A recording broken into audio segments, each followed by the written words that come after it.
right, YouTube, listen up. Off-road Yo-Yo here from my car. It's been a while since we've done this, for reasons you don't care about, but I'll explain it anyway because I can't help myself. I've gotten a new phone case with one of those pop cap things on the end, and when you have one of those pop cap things, it's really hard to get the phone to stay landscape, so I haven't been filming in the car. So I went ahead and got a new version of my older case that lets me do this. So I can do this again because I kind of like this. This is, at times it feels like this is the only time I've got, you know what I mean? So anyway, why are we here? I wanted to talk a little bit about the Rover, the new yo-yo that we've been teasing on Instagram. Give you all some background on that. So if you watched our video in January, our Hey We're Back video, where we did some recaps of 2018, we did the oh-so-common thing of going through our top 5 favorite throws of 2018. And among those, I had 2 runners-up, and they were runners-up because they were prototypes. The first prototype is what we now know is the Flank from Two Sick Yo-Yos. He's been announcing that on Instagram with some really cool pictures and colorways. G2 Nate just put up a review of it. The Flank is here. That was one of those 2 prototypes from late 2018 that I absolutely loved.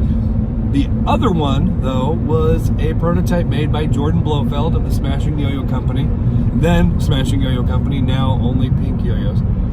And he had thrown that in a box of something I had bought from him. It was either Smashing Yo-Yo or maybe something up the BST, but he threw that proto in and said, hey, here, check this one out. If you do a review, you can name it. Kind of fun thing.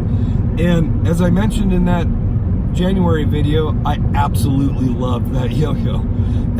It was nothing spectacularly fancy. It was just a 6061 mono metal with kind of an organic feel to it, a bit of a V, a bit of an O. We've seen those types of yo-yos before, but man, it was in the magic zone on everything. I love the shape, I love the weight, I love the way it felt, I love the way it binded it. I just found myself always picking that thing up. And much to my dismay, in a conversation with Jordan, I had learned that he and the Smashing team had decided to pass on it. Although it was good, and although they enjoyed it, it didn't have that Smashing Yo-Yo-esque quality, which a lot of their other throws have. Like each one of their throws kind of has a story or a characteristic that makes it really unique and special, whether it's the Poppet's bomb-proof, indestructible, forever smoothness, or the Interlagos being a signature yo-yo, not only a signature yo-yo kind of inspired by a player, but literally designed by a player with a very kind of polarizing shape and size. Or of course the Crucible, which 50 grams, organic bimetal spectacle. See, everything has kind of a thing to it. I guess their most normal one was the Monocle, which its characteristic was just being amazing. So anyway, they decided that this yo-yo's good, but it's not a Smashing, so we'll pass. When the news came this year that the Smashing Yo-Yo Company was gonna shut its doors, and the team was going to be set free, as it were, I found myself a few days later not really thinking about that, just kind of alone, quietly in my office. And if you are on social media in the yo-yo world, I'm sure you've seen this topic come up. We're about due for it to come up again. It's been a while, but all right, guys, imagine this: you're in your house and it's on fire. Oh no! You gotta be quick. You only have time to pick 3. No, only 1 yo-yo. Oh my God, which one are you gonna pick? We love conversations like that because, I don't know, any excuse to talk about yo-yos is great. So there's some conversation fodder for you. Anyway, that idea had popped in my mind because, you know, I'm definitely a collector of sorts. Yeah, I'm not gonna cut you off, dude. You can do it. Be free. Do your thing. And like I said, I'm home alone by myself. It's quiet, and I'm kind of noodling this around. And then I blurt out loud, without really my own permission to do so, it'd be that damn prototype.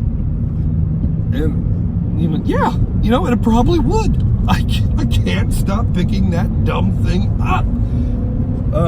So I reached out to Jordan and said, hey, man, if you and the team aren't going to move forward with this, is there anything we can work out? So I can.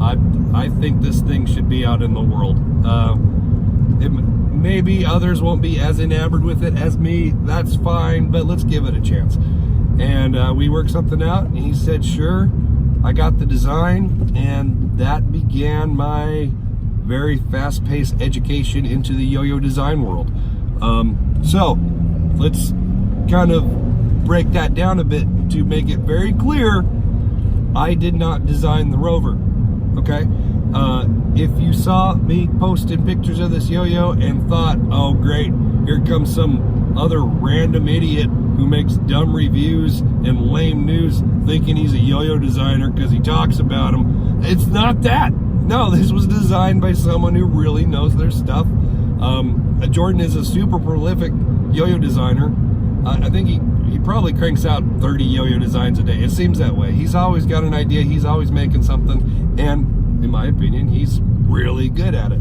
So rest assured, this isn't something that I dreamed up. I'm not ready for that yet, which is very clear now that I've had a taste of everything involved. In another social media thread recently, an unpopular opinion thread, which, popular or unpopular, here's an opinion. I don't like those threads. I tend to ignore them. But it just so happened that it condensed in a way as I was scrolling through that the only comment I could see was from someone who said,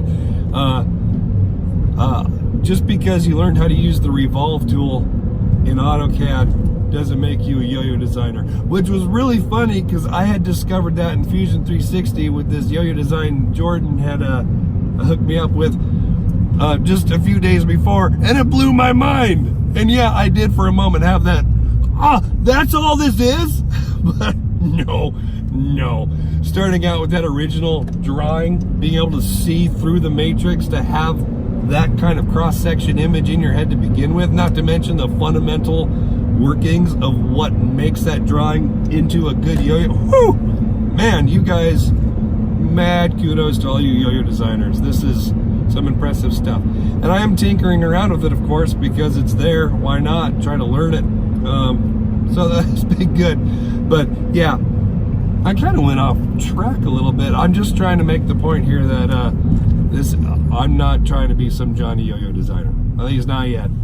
So anyway, I'll be having these up in the store in the near future. It's a very small batch. I didn't want my first batch to be super crazy because, like I said, it's a learning process. There's only 2 colors. I made black and green. There's no fades, no splashes, no nothing. There's some engraved ones and some unengraved ones. And I do have a few raws. I'll be putting a few raw ones up there because I never had a raw yo-yo before, except for titanium. I guess that counts. But I wanted to check that out. So stay tuned to Instagram, stay tuned to the website, and of course this channel for more information. I guess some brief specs on the yo-yo. It's about 46 millimeters wide, about 56 millimeters in diameter, and it weighs in assembled at about 67 grams. So those are roughly the numbers we're talking about, in case you were curious, because specifications are fun. So anyway, thanks for watching. That's about it really for this one. That's the story of the Rover. Stay tuned for more details, and thanks.